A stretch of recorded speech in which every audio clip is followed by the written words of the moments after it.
So I honestly don't know if this bike will ever run again. And then this showed up. After finding that crack in the engine block, I don't know what I'm going to do now.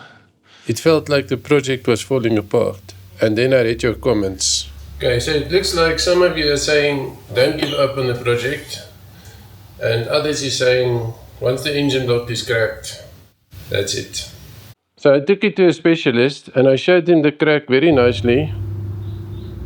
And they said, no worries, they can try to weld it, but only next week. So the word try didn't give me a lot of confidence. But what they explained to me was sometimes when you weld it, it tends to crack just next to the weld. And then this is the starter motor, and there's other seals and things inside the engine, which because of the heat of the weld can maybe get damaged. And if that happens, then basically this build ends here. And I'm not sure if I'm ready for that yet. But then this showed up. And I wasn't expecting this at all. But these were sent to me for this bike. And honestly, it caught me a bit off guard.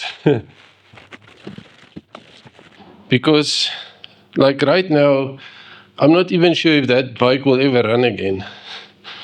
But at the same time, someone out there already believes it will. I didn't expect this to hit me as hard. I think in a way, it reminds me of why I started this. Because this is exactly how I imagined it for my overland adventure. And now people are actually starting to support that idea.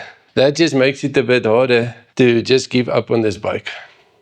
So next, they're going to attempt to weld this engine. And I'm not sure if the heat is going to destroy the engine or save this build. But I guess we're about to find this out together. Now, if you want to check this out, I will leave a link in the description. And then you can support the people who already decided they are supporting this channel. Love it.